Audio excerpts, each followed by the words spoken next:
15 тони млеко дневно остануваат неоткупени во Делчевско. Досега нивното млеко беше откупувано од млекарниците Осогово Милк и Малеш. Но кои се причините за ваквата одлука, тие не знаат. Главна причина млекарите изговор даваат дека не можат да го пласираат своите производи на пазарите. Најавата ја дадоа пред 3 дена. Првата најава е за млекара Малеш ќе престане од 15, додека Осогово Милк од 1.7. Сточарите имаат решение кое треба итно да се слушне со владени представници во рок од 48 часа, бидејќи не знаат што со млекото.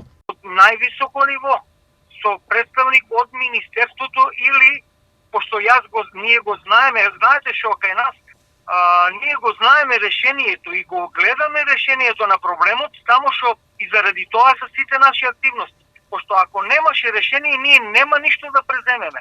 Според нас решението е, не само според нас, тоа е, добро, во моментот може би само и според нас, да се применува правилникот за квалитет на млечни производ, каде што се забранува употреба на млеко во прав во млечните продукти.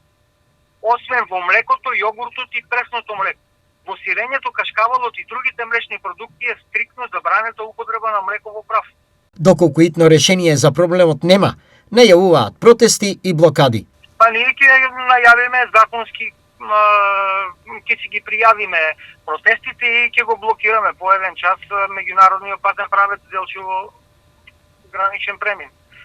Ќе го истураме млекото, пошто нема што да го правиме. Стварно, верувајте ми, ние имаме овде во моментот 10-15 тони млеко, немаме што да го правиме овој млеко.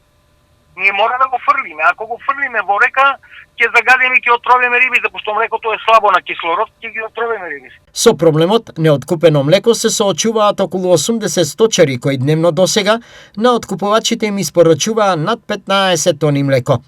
Доколку договор не се постигне, тие тврдат дека последиците за нив ќе бидат долгорочни.